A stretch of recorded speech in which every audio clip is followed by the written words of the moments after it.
नमस्कार, जय निताय, राधे राधे। हरे कृष्ण कृष्ण कृष्ण हरे हरे, हरे राम राम राम हरे हरे। नमस्कार बंधुरा, আমরা প্রতিদিনই ছোট ছোট করে গীতা অধ্যয়ন করছি এবং সনাতনী বন্ধু ও মিত্রদের বলবো আপনারাও বাড়িতে প্রতিদিন গীতা পাঠ করুন, অল্প অল্প করে পাঠ করুন ও বাড়ির ছোট ছোটদের এই গীতা পড়ান, শেখান। পড়াশুনো তো করবেই, তার সাথে সাথে এই গীতা পড়ান, শেখান।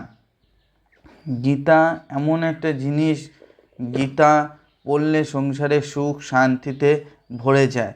গীতা পাঠ করিলে গীতায় এমনভাবে আজকে যেমন তৃতীয় অধ্যায়ের কর্মযোগ শুরু করব, মানে সমস্ত বিষয় জীবনের আপনি পেয়ে যাবেন এই গীতাতে।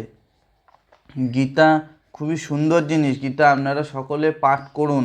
সনাতনী মিত্রদের প্রত্যেক বাড়ি বাড়ি এই গীতা পাঠ হওয়া উচিত।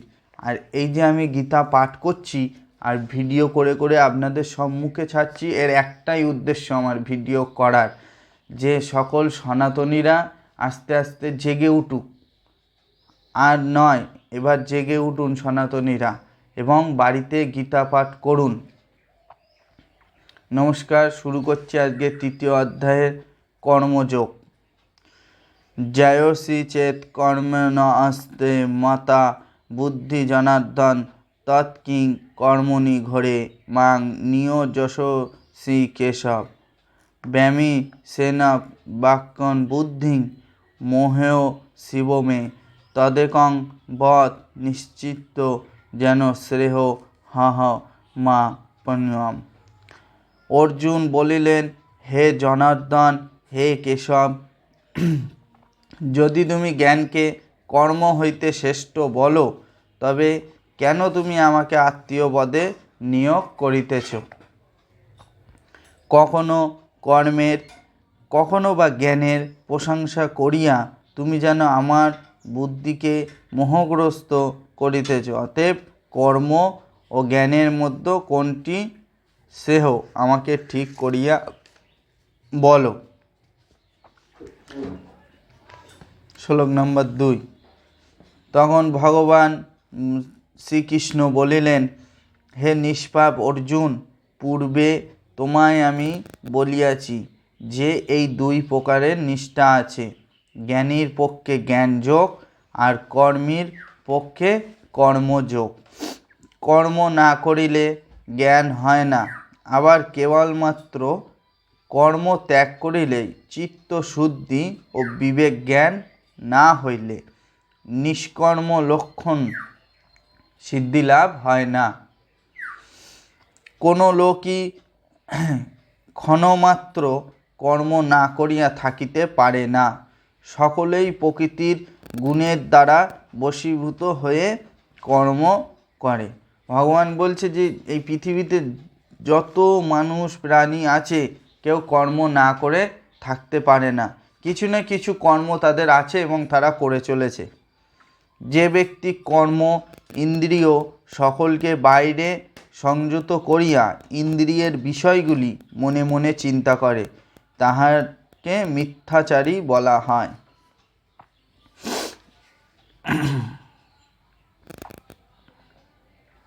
হে অর্জুন, যিনি মনের দ্বারা ইন্দ্রিয়গণকে সংযত করেন এবং কর্ম ইন্দ্রিয় যোগ দ্বারা কর্মযোগে রত, তিনি শ্রেষ্ঠ।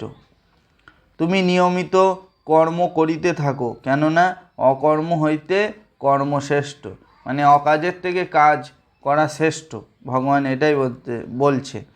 আর যদি কর্ম না করো, তা হইলে তোমার শরীর রক্ষা হবে না। তুমি যদি কর্ম না করো, তোমার শরীর রক্ষা হবে না।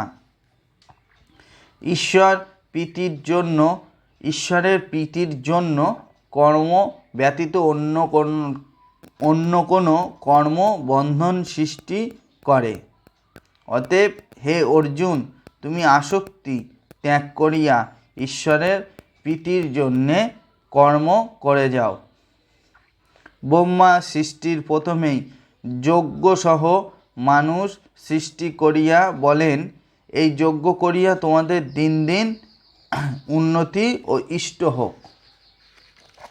মানে আগেকার দিনে আমাদের যে ঋষি মহাঋষিরা যজ্ঞ করতো সেই যজ্ঞের কথা বলছে। এখন তো যজ্ঞ আমরা করিই না, উঠে গেছে। যারা করে অনেকেই আছে যজ্ঞ করে। তা ব্রহ্মা মানুষ সৃষ্টি করে বলছে যে এই যজ্ঞ করিয়া তোমাদের দিন দিন উন্নতি ও ইষ্ট হোক। এই যজ্ঞ দ্বারা তোমাদের দেবতাদের সন্তুষ্ট করো, আবার তাহারাও তোমাদের সুখী করুন।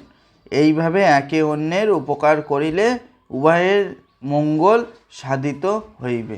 নমস্কার। আজকের তৃতীয় অধ্যায়ের 11 নম্বর শ্লোক অব্দে পাঠ করলাম আপনাদের সম্মুখে। আবার কাল সকাল দেখা হচ্ছে। ভালো থাকবেন, সুস্থ থাকবেন। জয় নিতাই, রাধে রাধে, হরে কৃষ্ণ। হে কৃষ্ণ করুণা সিন্ধু দীনবন্ধু জগৎপতে গোপেশ গোপিকাকান্ত রাধাকান্ত নমস্তুতে।